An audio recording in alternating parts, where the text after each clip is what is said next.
Hello everyone and welcome back to another video. In today's video, I'll show you all the best settings I use and that you should use as well, so let's get right into it. Okay guys, first we're going to go over the video settings. Now there's a wide range of different things you can do for this. So we're just going to start with the display. You should have this at Windows full screen and then it should put the resolution to whatever your monitor or PC is. So this will do it for you. And then for frame rate limit, even if your PC is really good, I don't recommend doing unlimited, because it's going to try running unlimited FPS, so like infinite, and then it will actually make your FPS lower than if you put it to like, let's say 360. If your computer's really good for that, then 360, it will run like a stable 360, but if you do unlimited, it'll go down to like 240, let's say. So that's just as an example. If your computer can run 360, it should only be running 360. You shouldn't be trying to make it run unlimited, because that's what it'll do if you put it on here. For me, I have it on 165 and it runs a stable like 150 to 165. My computer's not the best for FPS, but for lower end computers you should probably put it at 120 or 144, so then it only runs that and it doesn't try running higher ones like 240 or 360, because not even my computer can run that. Next we're going to go into graphics. You can really choose what you want for here. I have my brightness at 100%. User interface contracts as 1% or 1 times 1. My colorblind mode is off, but a lot of people like using Protanope because you could see through the storm well. So if you want to see through the storm well because you have good graphics on, then you should really put this on. But if you have performance mode on, you should be able to see through the storm quite easily, and you could just have this off if you want, but it's really your choice. Next, going into graphics quality, I have my 3D resolution as 100%, and I have my graphics really low right now because I want to be able to play well. So I have my view distance as medium, so I could see like an okay distance. My textures are low. Auto download high resolution textures is off. High resolution textures reminders is off. My meshes is low. Mesh is low just pretty much makes your messages low, so if you put this on, your builds will look like mobile builds, but if it's high, then it will make it just look like normal builds. But I keep it at low because it just makes my frames higher. For advanced graphics, I show my FPS. I don't know how to pronounce this. VSync. I have this off. I don't really know what this does, but I have it off. And then I have rendering mode at performance.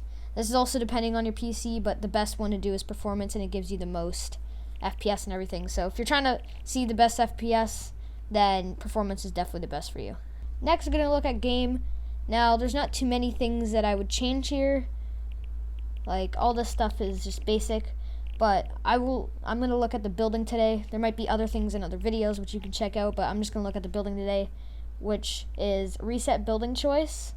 I don't really know what this means. It says turns reset building choice on and off.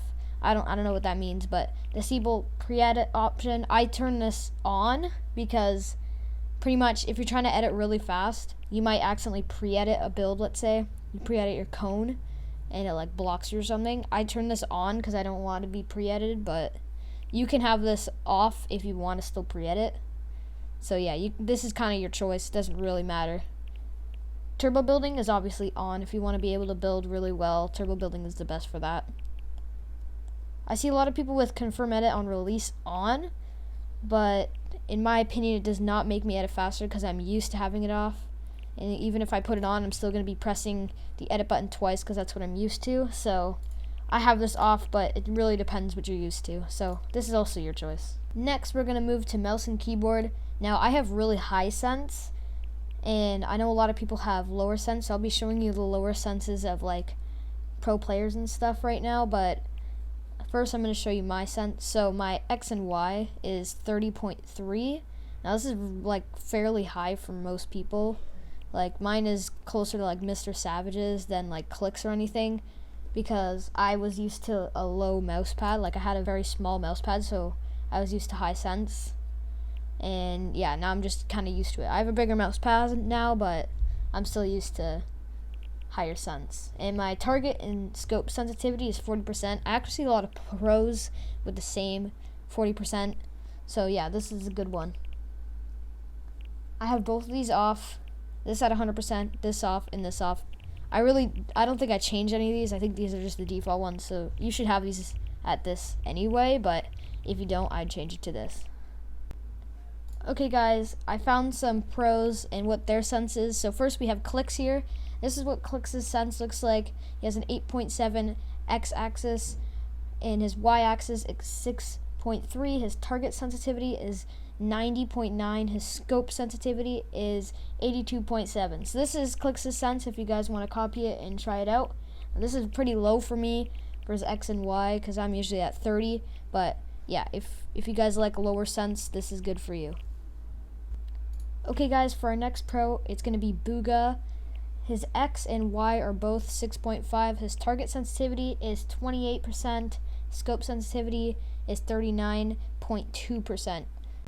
Okay guys, our final pro is EpikWhale. His x and y are both 7%, and his target and scope are both 50% as well.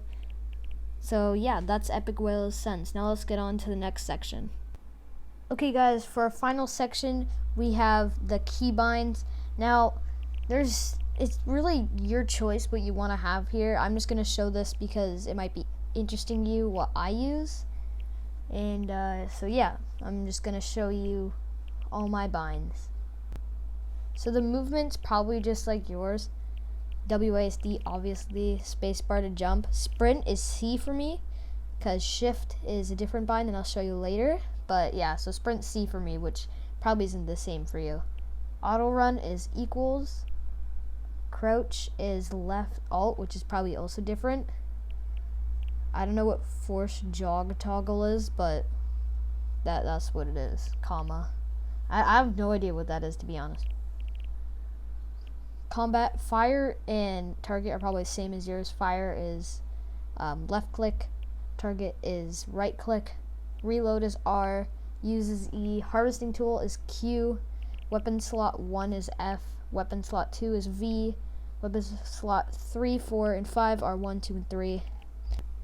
Now for building, crouch while building is left alt again, wall is thumb mouse button 2, floor is left shift, stairs is thumb mouse button 1, roof is left control, trap is T for trap.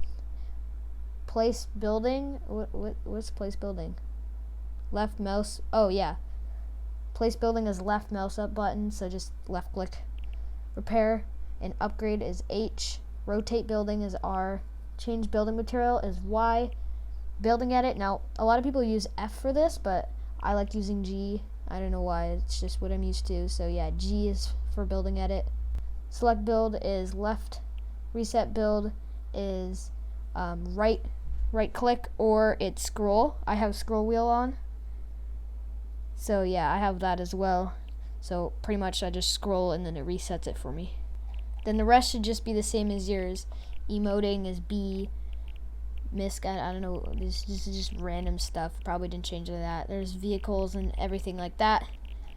So yeah, these are all the binds I probably didn't change, just random things. And that's my keybinds. You can copy mine if you want, but they're probably not for everybody, so this is kind of just your choice. That's going to be the end of the video. If you guys enjoyed, make sure you like and subscribe if you want to see more content like this, and I'll see you guys on the next video. Peace.